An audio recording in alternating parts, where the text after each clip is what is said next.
Hey, and welcome back to the Lord's Prayer strategy for financial increase. I'm Sam, and right now we're on step 3. And step 3 is your kingdom come, your will be done on earth as it is in heaven. So far we had our Father in heaven, hallowed be your name. Now, your kingdom come, your will be done on earth as it is in heaven. What does that look like in real life?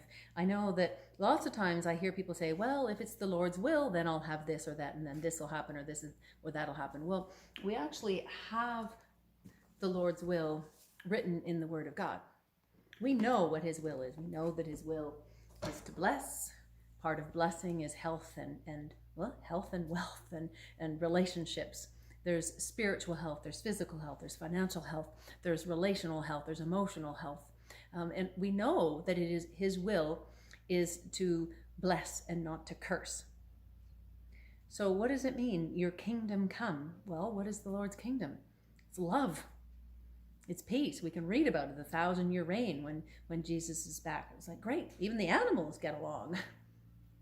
But what does that look like today? On earth as it is in heaven, it's like, oh boy, okay. So what does that look like? So practically speaking, we speak to Him about the desires of our heart because He's given them to us. You have different desires than I have. My husband has different desires than I do. Everybody is completely unique. And desires here in North America are going to be different than they are over in other parts of the world. And every individual has very unique desires and purposes. So your immediate desires and maybe your long-term desires, maybe your immediate desire is for new pair of shoes. Actually, I'm going to use that because even though it's the end of winter, I'm very aware that this year is my first winter in a big snow area compared to a little snow area. And so I found that I made it through, but I never did kind of figure out what I wanted for winter boots. And so now that we're coming to the end and the snow is starting to melt, I can see all kinds of mud, and I've made it through a whole winter, and I'm like, okay, this next year, I know what kind of winter boots I'd like and what kind of winter boots I need. So I'm going to use that as an example because sometimes we can go, oh, you should be happy with what you have. And it's like, yeah, okay, I made it through the winter with what I have, but that's for me. Maybe that doesn't matter to you. It doesn't matter. The thing is, it doesn't matter. It always is about it depends. Maybe your desire is for a home. Our desire is to actually see the church house completely renovated and full of people gathering and the programs and the praises and the worship and the equipping and the training. Our desire is to see it done with the landscaping and the people that are working here and that are coming here and that are going. That's our desire. So what do? We start, well, first of all, we have it listed, we have it written down. We start, we open the doors, we invite people in. We have a gathering in a couple weeks. We've got another one scheduled after that. We do a home group every week. We start with what we have. So our immediate needs is where we start, and then our short-term and our long-term goal, and to align our prayers, our thoughts, and our words. Too often I hear people saying, well, I can't afford that, or I can never imagine that. Well, if you can't imagine it, then of course it's never going to be that way.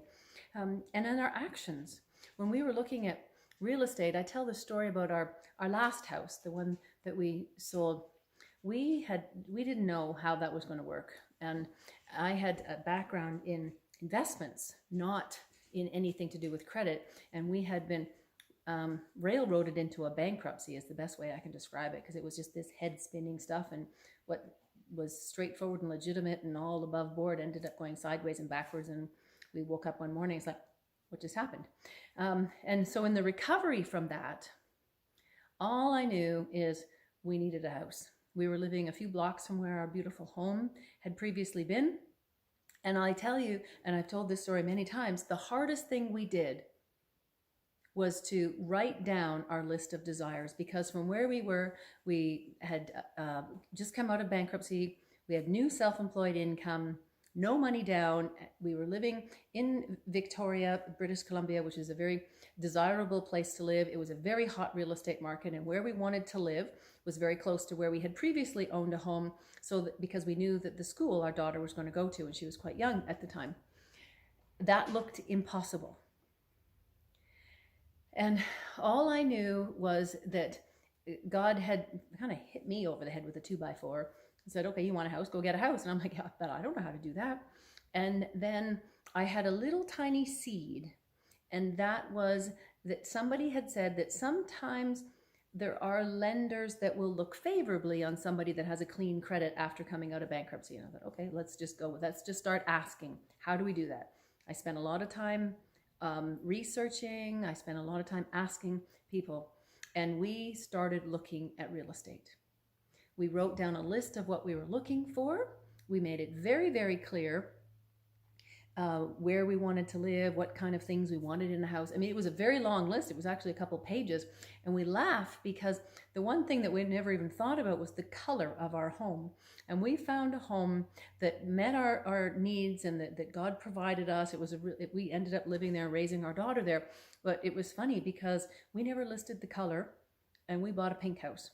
And for a couple of years, the pink house had kind of hot pink corbels. It was a 115-year-old home, and it did eventually get painted, but it was a bit of a joke for a while. It's like, okay, be careful what you ask for, because we got everything else except for that. And that's a hard thing to do. Write it down when we didn't see how. And then the next hardest part was to ask and to pick up the phone and to start talking to people. So I didn't know how, I didn't know who, I didn't know anything. So I started, okay, if we were going to buy a house with this set of circumstances and we wanted this kind of house, who would we talk to? What would we ask? Where would we go? How would that happen? And I talked to mortgage brokers, and I will tell you, I talked to the first 4, said, yeah, no, not going to happen. One of them actually said we should move away and then come back in 5 years, so we can save money and then come back in 5 years.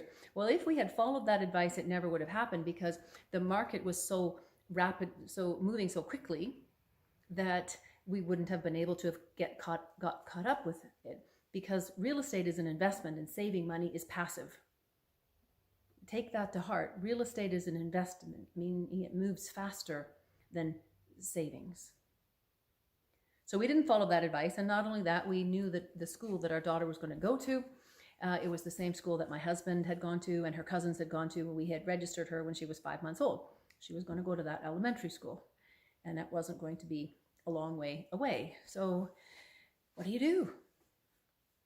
A lot of people said, no, it can't be done. Well, we found 2 people that said maybe, and one of them actually helped make it happen. But the other thing that happened was we were now looking at real estate. We were looking at homes. A home was really important to us. It's not to everybody, and I'm not saying that everybody needs to own a home. I'm saying that if it is important to you, then look. We looked at everything. We looked at stuff that was way outside of what we would ever, in that particular time of our life, have money for. Even stuff that we thought, oh, I don't even like that, but let's go see what it's got anyways, and go see what you get for the price. So we looked at everything. We probably looked at 100 homes, went into over 50, and everybody we knew that we were looking for our next home. And we actually put an offer on one, and we lost that house. And interestingly, it didn't meet any of our criteria, but it just was cool. And so we lost that house. Actually, there was another one that did meet some of our criteria, but we lost that one too. And so we were getting discouraged. And in that discouragement, a friend called and said, hey, did you see that house in the paper? And I was like, no, this was going back a number of years ago. And I said, no, we don't even get the paper. And so little teeny weeny little ad. And so we called the people up. It was a for sale by owner. We went. It was in the right neighborhood. It looked fine, other than it was pink. And we sat down with them, and we worked out a beautiful deal, and God provided. And people say, well, how did you do it? How did you do it? How did you do it? Well, we asked a lot of questions, and we looked at a lot of places, and we were very clear on what we wanted. This was a desire of our hearts together as a couple. I was just sharing with somebody recently who's looking at a home, and because there's a tendency to say, well, you're not going to get everything you desire. Well, why not? You know, there's your big things, and then there's your little things, and some of the little things you can actually make work afterwards, like painting the color of the house.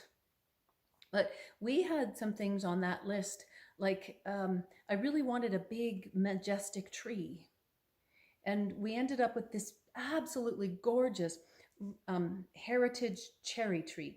And in the spring, it was bright pink out the bay window. In fact, it was so beautiful that the people that painted the house pink, the city widened the road, and they saved the tree when they widened the road. So the road came and went around it. So we had this beautiful, majestic, just gorgeous, hot pink tree. It was one of our desires. We have a really large butcher block in our kitchen that Joe, my husband, found when we were pregnant. And it's been a coffee table, but mostly we've always said, you know what? Someday we're going to build a kitchen around that thing. And so on our list of desires for our home was a place for the butcher block. That's going to be unique to us, obviously, but that's something that just makes it something that we both like. We have great memories around acquiring it and how it came into our life. And so it always serves right where we like to entertain. So it usually is where the food goes, and we have great memories around the butcher block. Now, you could say, is that materialistic? Well, I don't know. Our lifestyle is entertaining. Joe is a chef by trade. We love to invite people over. Our lifestyle is, I teach and I write and I share and I counsel with people and I work with people that way. And that's who we are. That's not everybody. Some people, just the idea of bringing other people into their home and their space is like, whoa, no, that wouldn't happen. And that's what makes us unique. So what are your desires? And then what are the cost of those desires? See, if we start to say we can't afford it, or we start to justify it based on where we are, then we miss the opportunity for God to come into our life and empower us through His strength to get the knowledge and then to apply His wisdom as we connect with each other. See, we found that house, or got that house in Victoria came to us through a friend because we shared with other people. And we had people that believed in us. We didn't listen to the naysayers.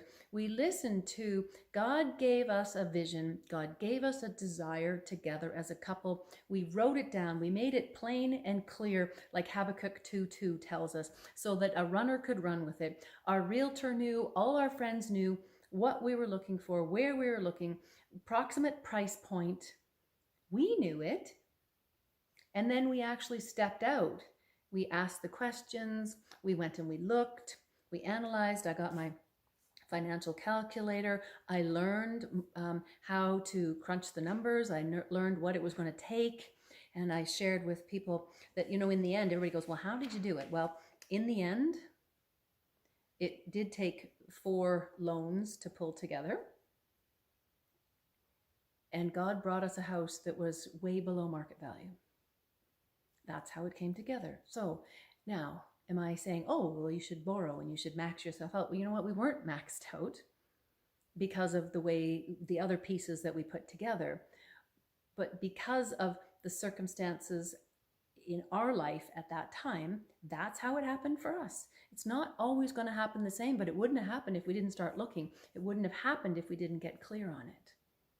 It wouldn't have happened if we didn't share that vision with other people. And for other people to rally around and say, hey, you know what? Here's something for you to look at. And so your homework for step 3, your kingdom come, your will be done on earth as it is in heaven, is to recognize those desires of your heart. Not just your immediate needs. Oh God, I need money. But oh God, you know what? These are the desires of my heart, however small they are. Maybe you desire more time with your kids. Well, there's an economic cost to that. Maybe you desire a weekend getaway with your spouse. Maybe you desire to give more to support a cause, as there are plenty of things worldwide that need help, that need prayer, that need finances. We live in a very prosperous life, and yet all around the world there is intense persecution. There is deep, deep, deep poverty and deep need. Maybe that just speaks to you so much that nothing else matters. And that's okay. What God's called us to do as a couple is to equip the equippers, financially and otherwise, to empower the production of financial opportunities. I have a program. It's a 30-day transformation journey. It's called Faith for Finances. And it's about unlocking the treasures that are stored up here, and the practical exercises to identify opportunities and to actually plant them to produce $1,000 in 30 days, with some going back to support a cause, to unlock the treasures stored in secret places. But you need to know what they are first. You need to know that God gives you desires, and he gives them to each of us separately and uniquely. So list them, write them, and recognize that if it feels uncomfortable, that's okay. You can invite God into those spaces, because you can now see them, and you can feel the emotion, and you can know what is peace, what is love, what is he saying versus what is coming at you with fear and doubt and uncertainty. Enjoy.